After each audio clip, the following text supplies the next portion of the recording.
for Albert Pujols to go 699 and then 700, way less than an hour later. It felt like it was, I don't know, 30 minutes later in real time. And, to do it in Los Angeles, where he resurrected his career, to do it against the Dodgers, who are the greatest threat of any team to win the World Series this year, and to do it, period.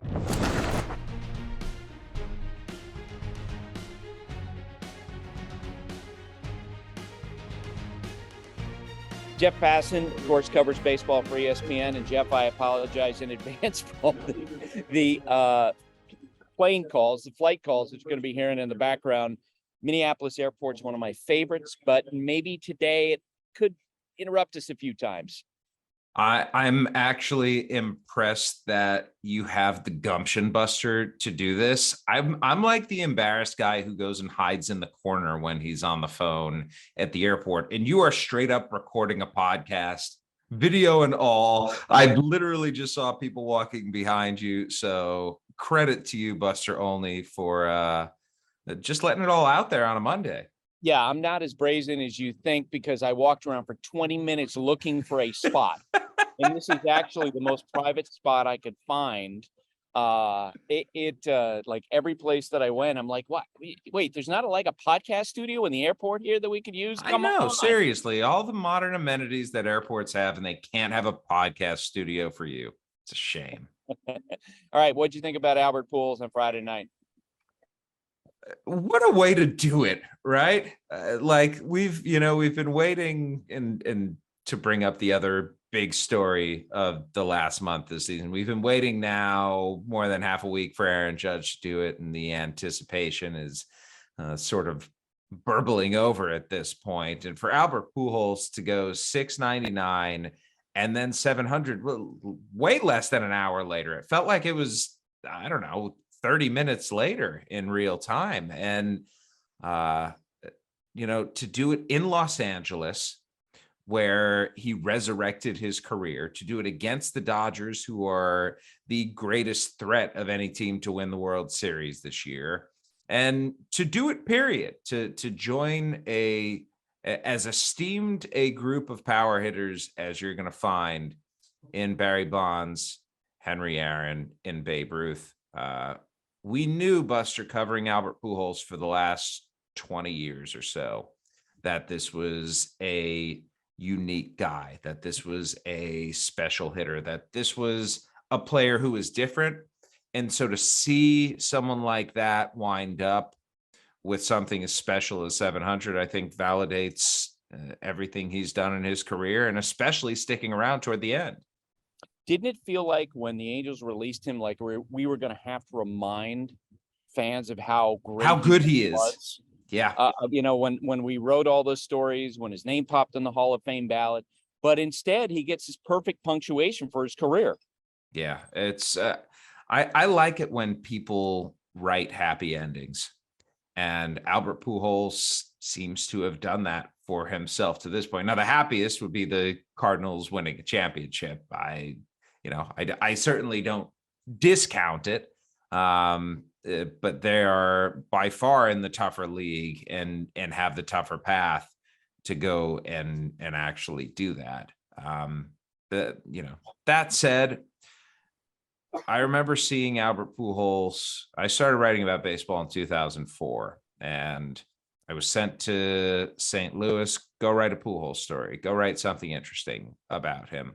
And I just remember watching him in the cage for about a half hour one day, just the routine that he went through and how meticulous he was.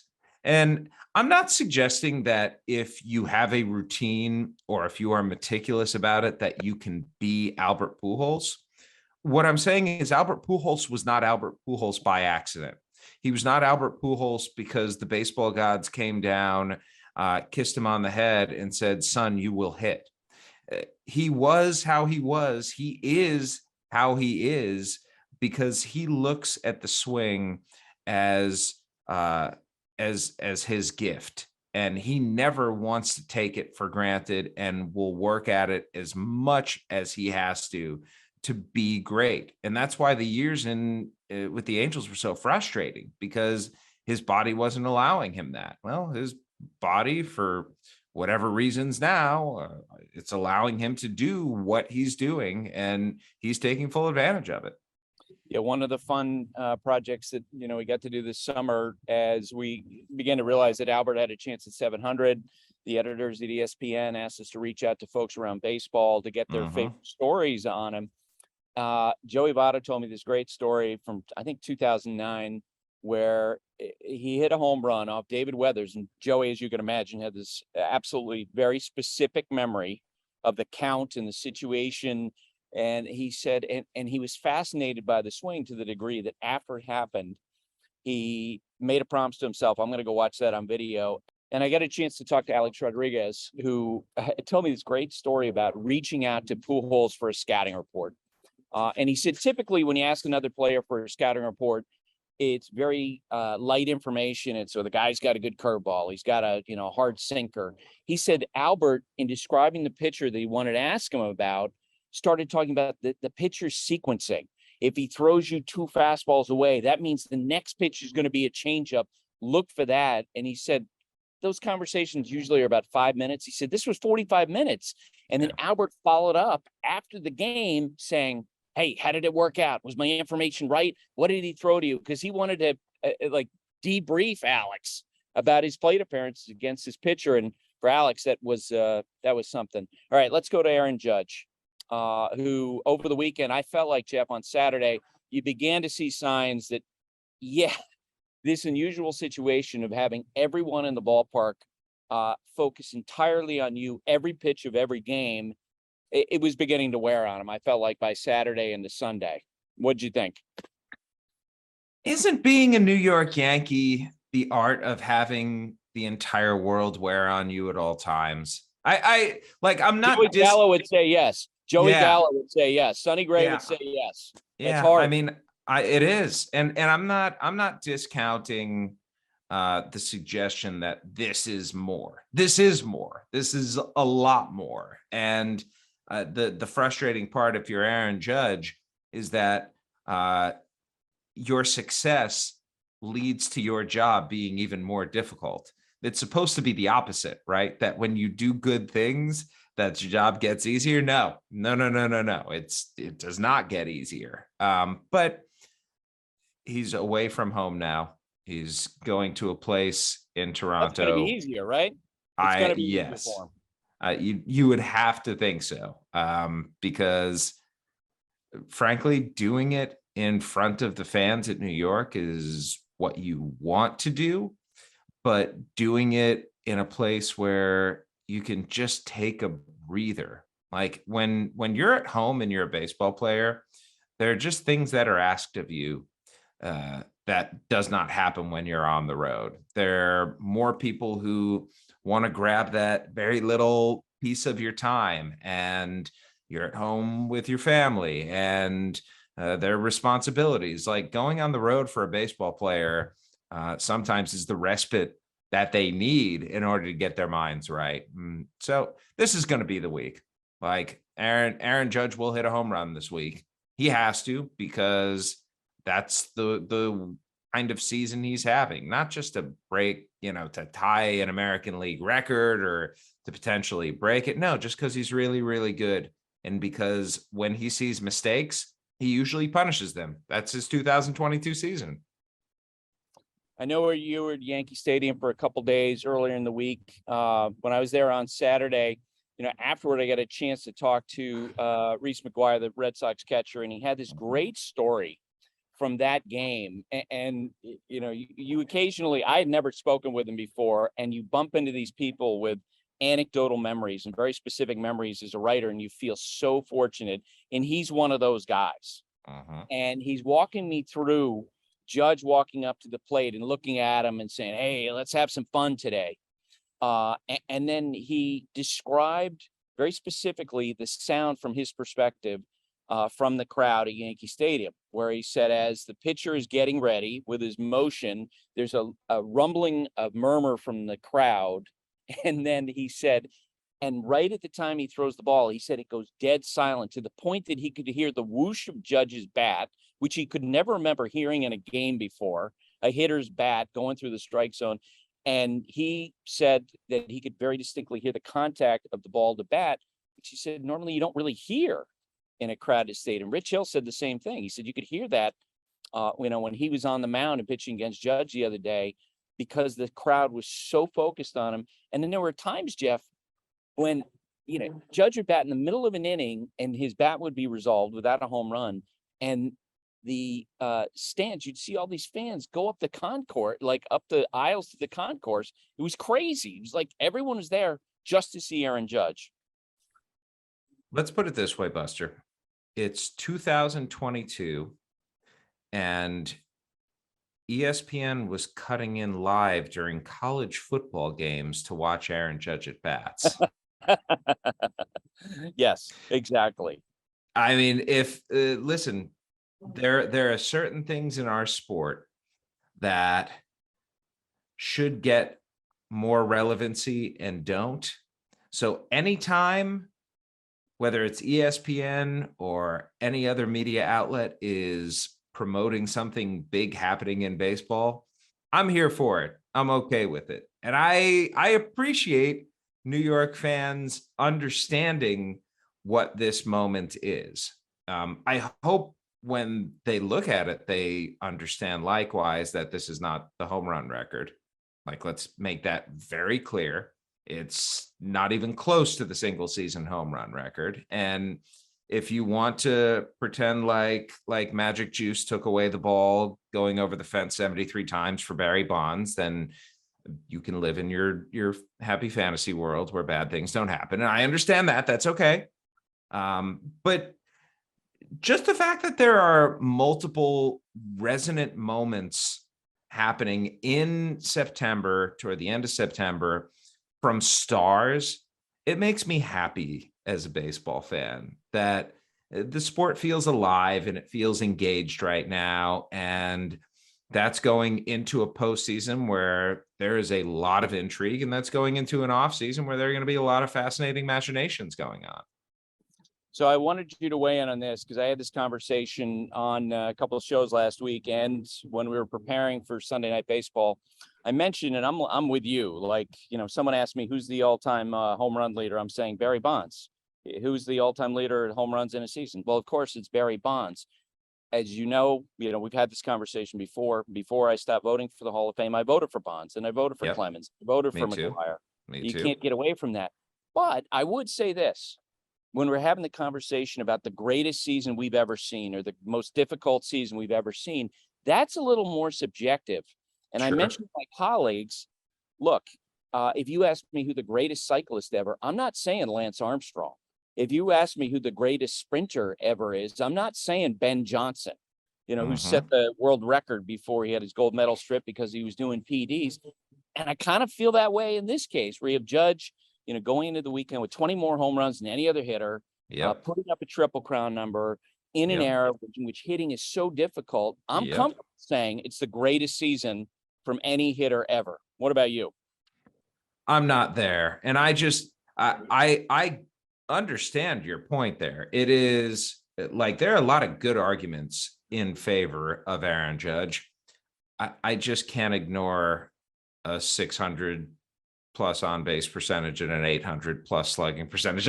I can't look past some of the seasons that Bonds was putting up. I can't look past some of the seasons that Ruth put up with OPS pluses in the mid 200s. There are just years and each of those, like, I get it. Each of those is flawed in its own way. Bonds' season flawed because he was taking PEDs. Ruth's season flawed because he was doing it against only white guys. The game wasn't integrated at that point. And so was Babe Ruth, even though there were far fewer teams. Was Babe Ruth, was he hampered? Do we look at him differently because Black players and Latin American players, who make up a large number of present day big leaguers, weren't anywhere to be seen? Every era has its thing. And you can argue, Buster, that right now it's a ball that, even though it's been dejuiced, it's still more juice than it's been in past generations. You can argue the fact that Aaron Judge is doing this in ballparks that have fences, even though Aaron Judge admittedly, tends to hit the ball farther than the short fence, but doing it in different ballparks. Every era has its foible. And so you can see the pain on my face right now. Like, I want to say that we are witnessing the greatest season of all time, but when there's an argument to be made that there's a better season happening in the same league in the same year, which I think there is an argument with Shohei Ohtani. Like, if I still voted for MVP, Judge would be my guy.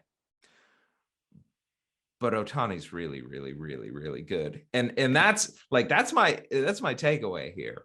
It has taken an all-time great season to beat Shohei Ohtani for MVP. And absent that, if there's no Aaron Judge doing this in 2023, and there is a Shohei Ohtani going and doing the same thing, he's going to win MVP every year, and he should. The one thing I'd say about Bonds' season, I totally hear you. The numbers are the numbers. They're crazy. But then you look at what Bonds did year to year to year until 1999, his early 30s, not like when he was in his mid 20s. And all of a sudden, he goes nuts. And could he have gotten close to that? I don't know. But the fact is that after clean, he wouldn't have done what he did. No, clean. he was a completely different player. And there's no getting around that in terms of his production. All right, I want to go rapid fire with some other topics with you. So let's try to put a time limit on ourselves for about a minute. Aaron Judge's contract talks. You and I talked about this in baseball tonight. How do you see these playing out? I think it is going to be a big AAV number, because I don't think the years are going to change that much. I think he's going to be 31 going into next season, and the models are going to say this is the absolute ceiling. 10-year contracts for guys going into their 40s, that I don't think they're going to exist anymore. And maybe one owner goes bonkers and says, we want Aaron Judge, but 8 times 40, does that seem like a reasonable area? Yes. Yep, I do. And I think you and I have seen examples of owners who get inspired by a performance like this, who say, that's the guy I want to have be the face of my franchise. Luis Castillo signs a big contract with the Mariners over the weekend. You broke that story. When you look at what the Mariners have at their core, they're going to be pretty good for a long time.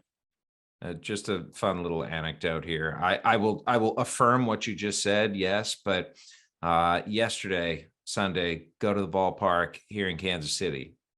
Mariners are in town, and I want to write a story about why their bullpen is so good. Their bullpen proceeds to give up 11 runs in one inning. The consequence of this, and the lesson here, Buster, Olney, is never talk to me.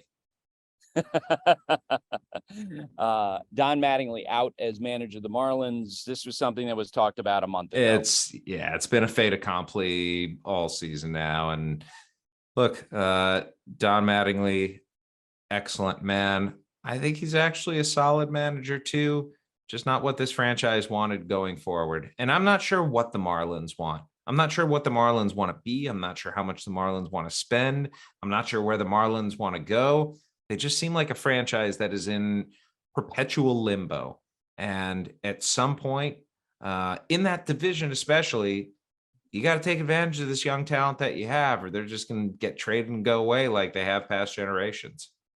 And of course, our colleague Eduardo Perez's name will come up.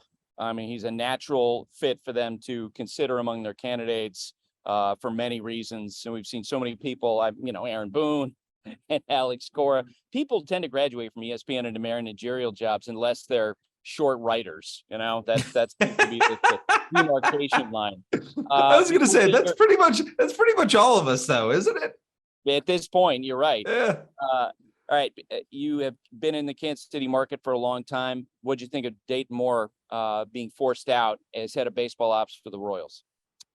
The relationship just never evolved with John Sherman, the new owner. And the most interesting part to me, let's first give Dayton Moore his flowers. In Kansas City, a place that for 30 years had been a baseball wasteland, baseball desert. He brought back-to-back World Series appearances and the first championship since 1985. So Dayton Moore's legacy in Kansas City will always be that of a championship general manager. But there's the flip side, which is that, he had 3 winning seasons. And this turnaround that was supposed to be really growing this year did not happen. Now, the Royals have Bobby Witt, who I really like. MJ Melendez, really like.